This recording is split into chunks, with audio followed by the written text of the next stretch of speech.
What's up guys? Good afternoon sa lahat. So, papasok tayo ng SM downtown, no? So, ngayon guys, titestingin natin kung ano yung treatment nila sa mga big bike, no? First time ko rin dito nakapasok dahil meron na tayong plaka o ORCR, no? So, sa kasamang palad, hindi pa LTO plate yung nakuha natin dahil nationwide talaga wala talagang stock ng motorcycle plates, no? So, yun, buti pa nga si GPR meron. Yun, nakakuha na tayo ng ticket. Let's go guys.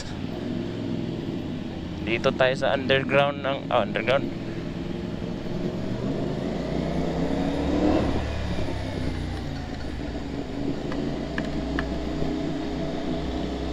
Pakabulahon ito.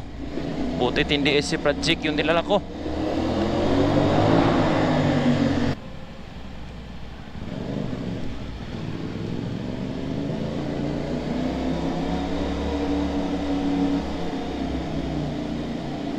Sheesh! Sige lang, huwag tayong palabi or abusado ng magbomba-bomba kasi marami ding maiirita, no? Try natin doon sa 3rd at 4th floor kung may bakante, kung pwede tayong mag-park sa may parking lot ng mga sasakyan, no?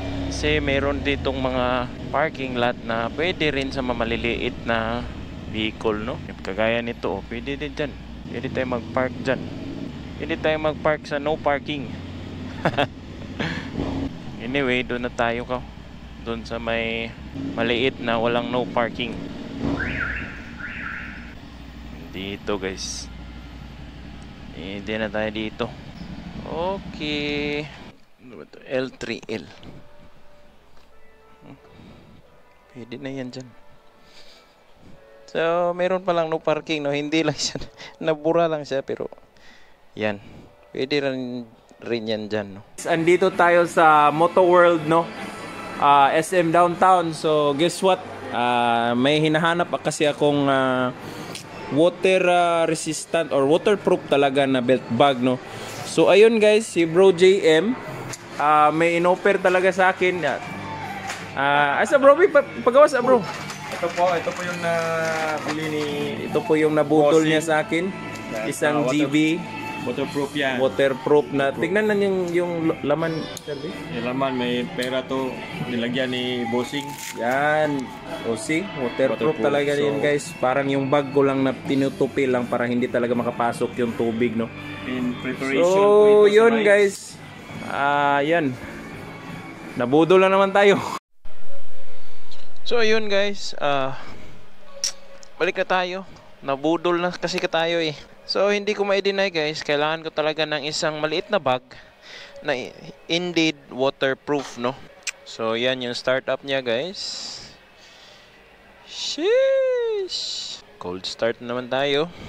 Hindi naman siya cold, no? No, meron na tong belt bag guys.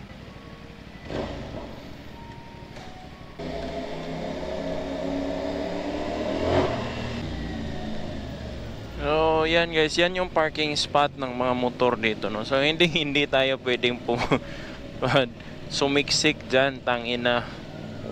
Di bali na lang mag-shopping kaysa sumiksik. Ayun, no?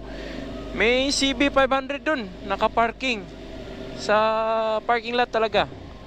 So, yeah, nice one. Nice to see, no? Yung mga big bike is iba talaga yung SM kasi guys. Yung SM pinapahalagahan talaga yung mga customer nila kung ano yung mga dala nila na sasakyan, no? 4 wheels man o motor. Yung 4 wheels na mga sports car, doon sila sa itaas, no? May slot din sila sa itaas para sa mga ayaw magpa-parking ng malapitan, no? So SM cares talaga. So hindi tayo nakabili ng chain lobe. Kuhaan lang tayo yung tao nito yung napabili tayo ng high temp na Pilox.